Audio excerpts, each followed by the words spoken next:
Hey guys, welcome to the channel, and today I want to talk to you about a piece of survival equipment that a lot of people consider but nobody really gives a whole lot of thought to. And then we're going to touch on just something that I've kind of learned through my experience both flying with EMS and in the military, and that is going to be placement and location of a tourniquet, which is one of the most life-saving things that you're possibly ever going to need.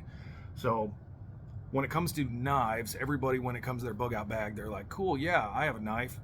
Great. And a lot of the time you start talking with somebody about their little bug out bag plan and they're like, yeah, I have a knife. It's like, okay, yes, technically you have a knife. That's a knife, all right. But one of the things that a lot of people don't consider is the things that you're going to need this knife for, depending on the survival situation that you find yourself in. So, if it's a short-term survival situation, you might be able to get along just fine with a knife that is something smaller and just a flipping pocket knife that you would carry on you at all times.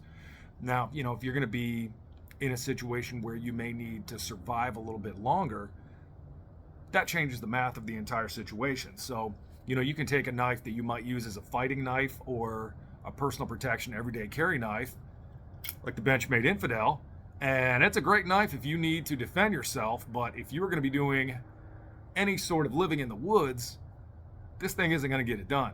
It's just not going to help you. So this knife is not going to work. So kind of the direction that I really recommend going, if you're thinking about it, and a big part of this too is when I'm talking about these things, I'm not looking at it from the guy who has $10 million and can spend any amount of money on any product. So we're not going to be looking at any of these super fancy kits where you're going to spend $10,000 and get a knife in a backpack. These are all things that you can find very reasonably priced, and a lot of these things can be found either in secondhand stores or at military surplus stores, which makes them both affordable and easy to find, which is nice. So the first knife we're going to talk about is called the Asic Knife. It's a knife I'm very familiar with through my time with the Army flying aviation. Every aviator that flies has one of these things. And the thing that is great about an Asic knife, and this is it right here, is it's a very sturdy knife. You can use it for just about any outdoor application that you might find you need.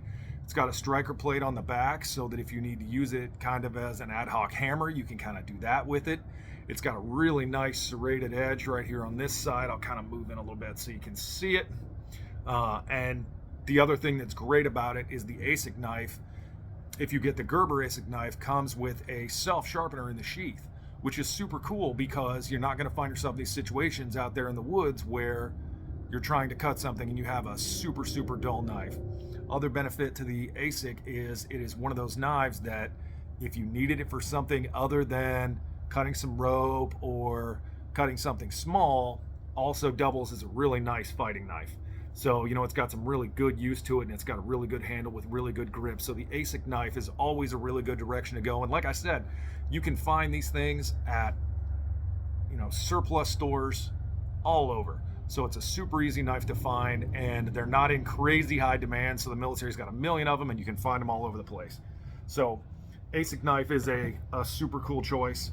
The biggest thing that I want to talk about here today when it comes to all this stuff is start thinking about a field knife, a Pioneer field knife, something that is a little bit more robust. We're not talking about a machete, but something that if you have a bug out bag whose purpose is, okay, I may need to be sustaining my own existence in the woods or in an austere environment for a longer amount of time. So I say that to say this is a field knife, this big guy. So big benefit to a field knife and something larger than this is this thing operates in several different functions. You can skin an animal with it if you need to, something a little larger. You can also chop a tree down with this, where you make yourself a little notch in the tree and you actually use this back plate that is really wide and hit it with a hammer, or you can even hit it with the Asic knife or something similar to that. So a knife like this, if you have a bug out bag whose plan is, all right, cool, I'm going to be in the woods for 2 weeks, a knife like this is super handy because there's a million different applications for it, the least of which is mounting stuff to the scabbard. So what you can do when it comes to the scabbard is, if you notice here, I've got a little compass, which, hey, is it super handy? Not really. It's a pretty tiny little compass, but at the same time, if for whatever reason you become separated from your compass, or God forbid the batteries on your GPS go out, you've got a great way to navigate where you're going generally, as long as you know how to use the compass. And the other thing you'll notice on here, fire starter. I've got a little fire starter on here whose entire purpose is austere environment fire, which I'm here to tell you from survival situations at survival school, there's nothing that'll build your morale up higher than not being freezing cold and being able to cook your food and not have to eat it raw. So that's one of the things that I really recommend when it comes to getting yourself a knife for a true survival situation, is get yourself something that's a little larger, that has a little more application than a lot of these really, really small knives that you'll find that come in these survival kits. And part of the deal is, if you're going to be in a survival situation, you want to give yourself all the benefit that you possibly can, versus, okay, cool, I'm out here in the woods and I have a tiny pocket knife, and what am I going to do with it and how am I going to survive? Where you can go with some of these other options, very reasonably priced, and at the same time not find yourself in a position where you're spending $10,000 to get yourself a knife.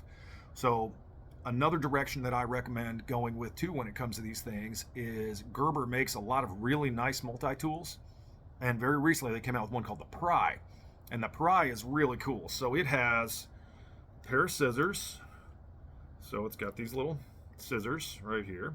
It's got a blade, a little surgical blade, which is super handy. Then on the flip side, it has a pry bar and a little knife, and then it's got like a little bottle opener / paint can opener on the other side too.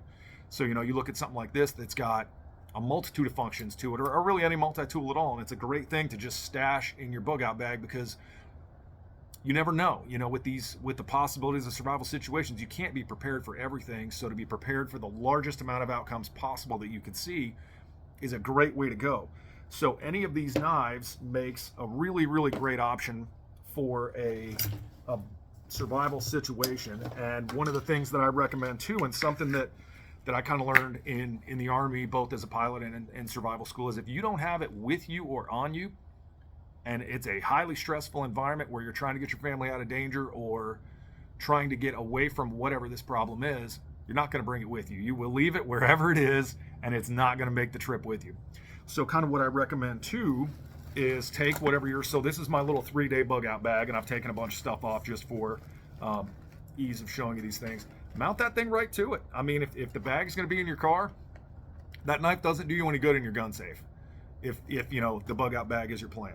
So that's kind of my recommendation in terms of what sort of knife you could go with, depending on what sort of situation you're considering for, where if you're going to be just doing a little 1-day bug out bag, or something that is just like, okay, cool, I need to get out for a little bit, maybe one of these smaller knives like the Asic right here, or the Infidel would work just fine.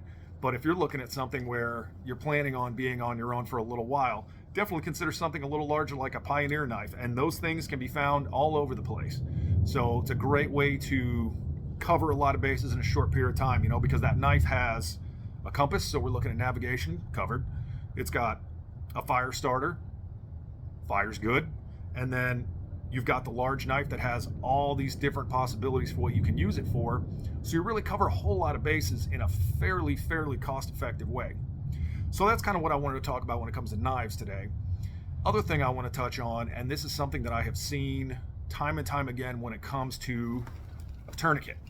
So this is a cat tourniquet right here. It's the tourniquet we used in the military, and you'll notice it's got a rubber band around it. So the purpose right here is twofold. First off, when you get a cat tourniquet, these things show up and they are wrapped in cellophane.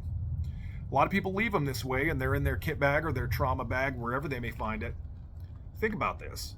When you're bleeding to death, what are your hands going to be covered with? Blood. Covered with blood. Are you going to be able to get a cellophane wrapper off of a cat tourniquet to save your own life? No, you're not.